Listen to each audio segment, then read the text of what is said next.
We have seen in this story of Jesus' encounter with the Syrophoenician woman that at first it seems like he's absolutely rejecting her requests. In the beginning, he doesn't say anything to her at all. He's just silent. Then when he does speak, he says, listen, I came for the lost sheep of Israel. You're not from the tribe of Israel. You're a Gentile. You're from somewhere else. If I'm coming and it's my job to give bread to the children, why would I cast the bread to the dogs instead of giving it to the children? Now, let's face it, that's insulting language. The word used for dog in Greek is not a pampered little lap dog. It's a scruffy old junkyard dog that nobody really wants. This is hard. There are several things we have to keep in mind, though. First of all, Jesus' miracles were not random acts of power. When Jesus worked a miracle, it wasn't to show off. It was never to show that he could do it. It was never to do a trick. It was always to teach a lesson. It was always to augment or supplement or back up the claims he was making about himself, his kingdom, his gospel. Every miracle is like a little parable. Every miracle tells a story. Every miracle illustrates a truth. We see this very clearly in the Gospel of John. He calls himself the light of the world in chapter 8, and in chapter 9 he brings light to a blind man's eyes. He calls himself the bread of life. He feeds 5,000 with a few pieces of bread and 2 little fish. So in this case, he's going to teach something through this miracle, but also here he teaches something before the miracle. Remember when Mary said they have no wine, we said that she was actually asking for something. Jesus was reading her thoughts. This is one reason he responded the way that he did and said the things that he did. And we also said that in his response, we could only hear a no. She could hear a yes. Now, first when he's silent, then when he says, I only came to the lost sheep of Israel, it's not right to take the bread of the children and feed that bread to dogs. All we can hear a no is a no, but it's a yes. It's a yes. How can I insist that it's a yes? Because Jesus knew he was going to heal that girl's daughter. That lady's daughter, that mother's daughter. He knew that. Before he was silent, before he spoke roughly to her, he knew he was going to heal her.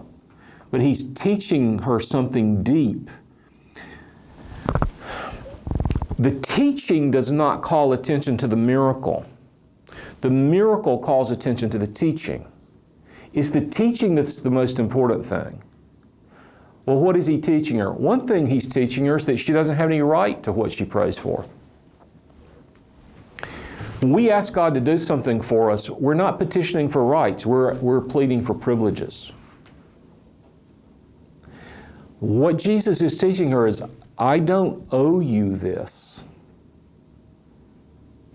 God is no man's debtor, and the Son of God is no man's debtor. I don't have to do this. I don't owe you this. So if the answer is no, it's okay. It doesn't mean that God is unjust. Because let's face it, there's a lot of unanswered prayer out there. And there are a lot of people suffering out there. And that doesn't mean that God is unjust. I have known people who started out as Christians, saying they were Christians, and then when a certain amount of suffering came into their life, they gave up on the Christian faith. We had a little boy who was born to our family in 1981, and when he was born dead, November 7th, 1981. Now, many other families have faced much harder tests than that. Many families have buried children whom they got to know a year or 2 years or 5 years or 10 years or 20 years. And the longer you have them, the more you want them. So even though that was the hardest thing that ever happened to us, much harder things have happened to much better people. But it was a test for us. All my children, and I have 3 living children, were coughers. They would cough during the night. And coughing doesn't kill a child, but I was always afraid that the coughing might trigger something else, and food might come up and they might choke. And so I was always walking in the night and going into their room and checking on them, and I would pray and I would make bargains with God, which is terrible theology. And I would go find music in my house, and I thought, maybe this is not God honoring. So I'd take the music to the trash can and throw it in the trash can. Or I would find a book in the house, and maybe this is honoring to God. So I'd take the book and throw it in the trash can. Well, you don't make bargains with God. That's not good theology. But that's what a daddy does when he's worried about his children and he's praying, please let my children be all right. We don't always practice good theology. We're acting on our emotions. But then, during those nights, I began to think harder about things. And I realized, I was asking myself the question, how many children will die in the night tonight? How many children will die in Africa? How many children will die in South America? How many children will die in the Far East? How many people will die? How many children will die in North America? And what message do I have for their mother and father? Because you see, if I give up on God's goodness because one of my children suffers or dies, and I decide that means that God is not good, that means that I should not worship God, that means that I should not trust God, then God never was good. Because even if my children live, even if my children get well, somebody's child is dying. Somebody's son or daughter is going to die. Some mother or father is going to be crying all night long because they lose their child. So if God is only good when He's good to me, then He never was good, because there's suffering everywhere. And there's something else. Unless we're alive when Jesus comes, you are young. You don't think about this. It never occurs to you. But when you get older, you'll start thinking about it. Unless we're alive when Jesus comes, we only have two choices. There are only two options. We either die or we watch everybody else die. There isn't any other choice. We either die or we watch other people die. And as we get older, we see more people die.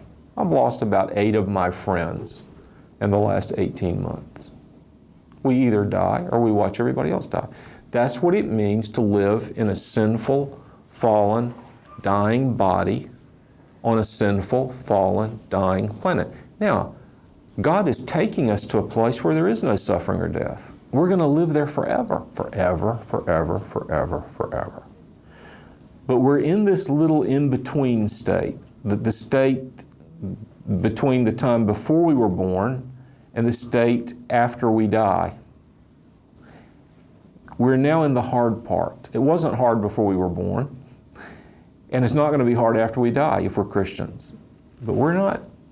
We're in between now. We're in that tough part in between, where we either die or we watch other people die. We have a job to do in this place.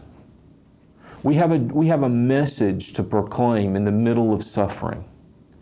Our message is made more believable when we suffer and when we trust Jesus. When the world knows that we have suffered in the way they have suffered, they listen to us. I'm blind in my right eye. I was born blind in my right eye. My great-grandfather was blind in his right eye. My great-grandchild will probably be born with vision in only one eye. It's a genetic thing that gets passed on. When I lived in North Carolina, there was a young man whose family worked on the ocean, on the seaport. And his family had become fairly wealthy by docking ships, bringing in ships. The boat takes you out to the ship. You get on the ship. You go up to the deck and you tell the man driving the ship how to negotiate the harbor. Because every ship cannot know where the deep water is in every harbor. So the port, the harbor, provides a man who knows that harbor and boards the ships and brings them in. You get a lot of money to do that. But in order to dock a ship, you've got to have 2 eyes, because you need depth perception. This young man lost his eye because a lawnmower kicked the rock up into his eye and he lost his eye, had a glass eye. He was very, very bitter at God for that. because he wanted to go into the family business. He wanted to dock ships, but he couldn't because he was blind in one eye. I didn't have to be sweet and nice and gentle with him when I talked to him. I didn't have to be sympathetic because I'm blind in one eye. So I could speak very plainly to him. Do you know what? He repented and he trusted Christ.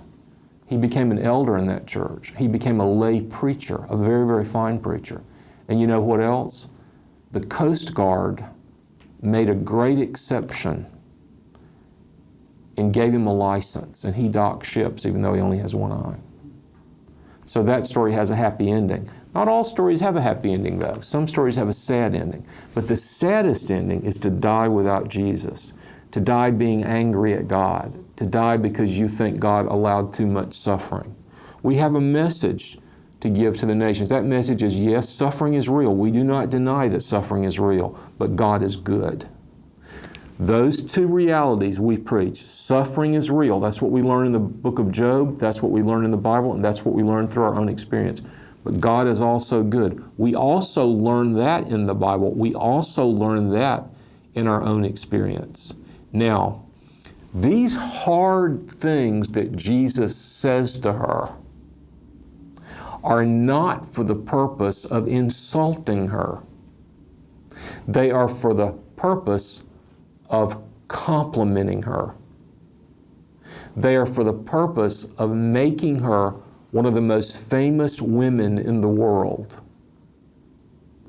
They are for the purpose of making her a model of persistence in prayer and faith so that she is held up to the whole world in the Gospel of Matthew and the Gospel of Mark of how we're supposed to approach God.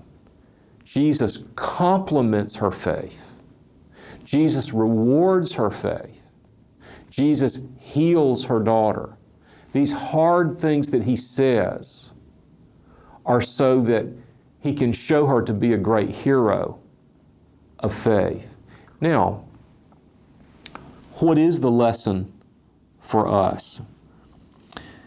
He says, I was sent only to the lost sheep of the house of Israel, but she came and knelt before him, saying, Lord, help me. He says, it is not right to take the children's bread and throw it to the dogs. She says, yes, Lord, but even the dogs eat the crumbs that fall from their master's table. That's fantastic. That's fantastic. What's the model for us? When we think God is telling us no, when we think God is not answering our prayer, we don't go away from him, we come closer to him. When we believe we even find evidence in the Scripture where he says, I'm not going to give you that. This is the important thing about Philippians 4:6. Philippians 4:6 says, let your requests be made known to God. This is the important thing about Matthew 7. Seek, ask, knock. This is the important thing about the parable of the importunate widow, the widow who would not give up, Luke 18. What we're being taught in Luke 18 is if he tells you no, keep asking till he tells you yes. Now, why does God drag it out? Why do we keep coming? Because when we keep coming, our faith grows. If we get everything we want immediately, our faith stays small. Our faith grows by continuing to pray. Our faith grows by patient waiting. And before we get what we want, we keep looking at God. We keep looking to God. As soon as we get what we want, we look away from God. What is it in our life that magnifies God? Conscious need. What is it in our life that makes us pay attention to God? Conscious need. What is it in our life that makes us not pay attention to God? Getting all our needs met. We don't need God on a day that we're not conscious of any need. I've got a kidney stone in my body right now. When it's hurting, when I lie down, I pray. When it's not hurting, I lie down, I go to sleep. God likes it when I pray. God likes attention. If it takes a kidney stone to get my attention, he'll send me a kidney stone because he likes attention. Now, this woman paid attention to Jesus. This woman would not let Jesus go. And think of the grace. We're going to talk about this a little bit later today. Think of the grace. There are, I don't know, 8,000 or 10,000 years of history, human history. The evolutionists say there are 200,000 years of human history. I think there are probably 8 or 10, maybe 12. The Son of God appears on this planet for about 33 years. He has 3 years of public ministry. What's he doing in Matthew 15, 21 and following? He's concentrating on one woman. One Gentile woman whose daughter is tormented by a demon. Do you realize how special she is? Do you realize how much grace was shown her? This isn't a story about her being treated badly. This is a story about her being the focus of all of heaven, all of Scripture, all of grace, all of the concentration of the Son of God in that moment of time was directed at her. What an object of grace. What a blessed woman. This woman crying and crying out and kneeling at Jesus' feet. So, he heals the girl. He heals the girl, and he compliments her faith. Jesus answered her, "Woman, great is your faith." Can you imagine hearing that? We think, oh, well, he insulted her. He called her a dog. No, he didn't insult her. He said, great is your faith. Great is your faith. And again, we have the same phenomenon that we saw in the healing of the centurion's servant. We find faith in an unlikely place.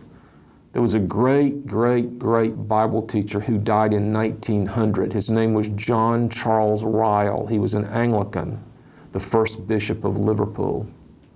He buried 3 of his wives, so he knew something about suffering. He married 3 times and his wives died. He also had a rich father, a very rich father. He went to Eton College. That's the secondary school that Prince William and Prince Harry went to, that Prince Charles went to. Then he went to Oxford. His father lost all his money in a banking crisis. So he grew up rich, but then he became poor. When he was still a young man, he became poor. So he had some trials in his life. Here's what John Charles Ryle says about this passage of Scripture. It's a little rhyme in English. It won't work in Russian, but he said, he's talking about how shocking to find this much faith in a Syrophoenician woman. And he said, it's grace, not place. It's grace, not place. It's not where we're from. It's where we find grace.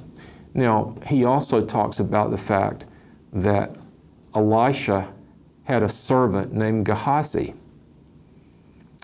And Elisha's servant, Gehazi, he saw great miracles. Elisha worked more miracles than Elijah. But Gehazi didn't have faith. Well, there was a Syrian general named Naaman. He was the leper whom Elisha healed. He had a little servant girl. That little servant girl had faith. The pagan Gentile Syrian general had a servant who had faith. The great prophet of Israel had a servant who didn't have faith. It's grace, not place. And we see a great faith here that's been produced by great grace visited upon her. While we continue being a benevolent project, your kind donations will continue to be vital in fulfilling the calling of TVS Ministry. We do count on your gracious support and cooperation. For detailed information, please visit tvsseminary.com. So what's the great lesson? Well, the great lesson is to learn how to keep praying. You know, the fact is we think we pray, but we don't. What we do is we read a list. We read a list and we think we prayed. And we check it off the list. Say, I prayed for that today. Really? You did? It's like saying, well, I told my wife I loved her today. I don't need to ever do that again. She knows I love her. I told her that the day we got married. About 35 years ago, I was preaching in North Carolina, and I had a very, very proud woman in my congregation who pretended to be very, very humble. But she wanted everybody to know that she was a spiritual giant, even though she pretended to be humble. And whenever she thought somebody didn't notice that she was a spiritual giant, she reminded them. And I said this from the pulpit that day on a Sunday morning. I said, the reason we don't have revival is because we don't pray for revival. Well, she was waiting for me at the back of the church when I came out of the pulpit. And she grabbed my arm and she said, Ronnie Stevens, what do you mean we don't pray for revival? I pray for revival. What do you mean we don't pray for revival? I said, well, the last great revival that we had in the West was in Wales, 1904, 1905. In 1893, a man called Evan Roberts began to pray for revival in the Principality of Wales. He prayed 4 hours a day for 11 years. And after praying 4 hours a day for 11 years, the fire fell on Wales and revival broke out. I said, that's what I mean by praying for revival. She said, oh. I mean, this woman knew how to hang on to Jesus. The great Baptist preacher who died in 1892, whose church was in London, Charles Haddon Spurgeon, my favorite preacher, the man I believe was the greatest man ever to preach in English. He had a lovely house. He didn't allow his church to pay him anything. He got nothing from the church, but he published his sermons. Every sermon he preached was published in newspapers and even sold on street corners for a penny. It was called the penny pulpit. And his sermons were so great and they were so sought out that he became rich. And he lived in a fantastic house with fantastic grounds in London. He was out in his beautiful garden, his beautiful grounds, and there was an old dog that had somehow gotten through the hedge and was running around in his back garden. So he picked up a big stick and he threw it at the dog. And the dog picked up the stick and wagged his tail and ran over to Spurgeon and dropped the stick right at Spurgeon's feet and wagged his tail. You know what Spurgeon said? He said, he conquered me. He conquered me. Do you know what this woman did? I say this with reverence, and I say it with some humor. She conquered Christ. She conquered him. Really, he was conquering her, but you know what I mean. He said, no, I don't give bread to dogs, I just give bread to children. She said, but you do give some of the crumbs to dogs. And Jesus said, you have great faith. You have really great faith. And you know what? Go home, you're going to find that your daughter's just fine. It's a beautiful story. It's a fantastic story. And that same grace is available for those of us who will take the time to learn how to pray, to kneel before the Lord, and to work these things out. Let me tell you something so surprising about God. Do you know that He likes for people to argue with Him? Isn't that amazing? God likes that. Come, let us reason together, saith the Lord. Though your sins be as scarlet, they will be white as snow. Come, okay, let's debate it. Let's have a debate. You state your case, I'll state my case. He loves that. Especially, he loves to have his own promises thrown at him. The Puritans were very reverent, very respectable of God. But you know what they used to say? If we were praying and we're not getting answers and we think we found a promise, the Puritans would say, sue him for it. Sue him for it. That is, take him to court. Take him to court. Take him to his own court where he's the judge. Sue him for it. And by the way, when we encounter great suffering and we're just beaten down by the suffering, and sometimes we think that our faith is failing and that our faith is so small, and we're even tempted to doubt God's own goodness. Remember this, and we're trying to explain suffering. Remember this, the Christian doesn't live on explanations. The Christian lives on promises. Not explanations, promises. Philip Melanchthon, the great assistant and young protege of Martin Luther, said that. The Christian doesn't live on explanations. The Christian lives on promises. When I was a young Christian, the age of some of you, when I was Oksana's age, I'd been a Christian 2 years. And you know what I thought until I was almost 30 years old?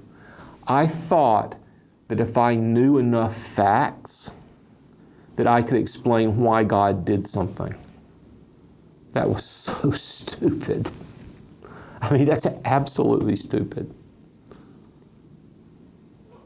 It's very mysterious why God does some things and not other things. We can't always explain. We can make guesses like I was guessing a while ago, but I can't. I was actually discipled by a man who taught that.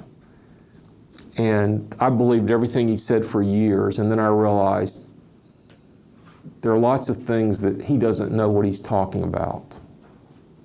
That man was fired from the ministry that he founded because he was doing some very bad things. But he misled me in a lot of ways. He taught me a lot of good things, but he also taught me a lot of bad things, which hurt me. And the way that I learned was that the president of my seminary was an old man when I became a student. And he had 4 children. 2 of his children were mentally damaged and had to live in homes. Not 1, but 2. And his youngest child was brilliant and godly. He was a medical student, and he had a gift of evangelism. He had a special gift to lead people to Christ. He studied medicine in San Antonio, Texas. And when he was done with his medical studies and he was going to his residency, he had a residency in Connecticut, and he was driving with his young wife, his new wife, from Texas to Connecticut. And he was in Arkansas, and he came over a hill, and a truck had stopped just on the other side of the hill, and he ran into the back of that truck, and he died instantly. He was instantly taken to heaven. He was about 27 years old. And that old seminary president, who had 2 brain-damaged children, the brain-damaged children were left on earth for him to take care of. The brilliant young doctor, who was a fruitful evangelist, was taken to heaven. And at that moment, I realized, you know what? I don't know why God chose that path for my seminary president and his wife to walk down. I don't know why God chose that path for the young widow. I don't know. I trust him. I trust God for the path he chooses for people, but I don't know. So we don't need to be pressured to explain everything.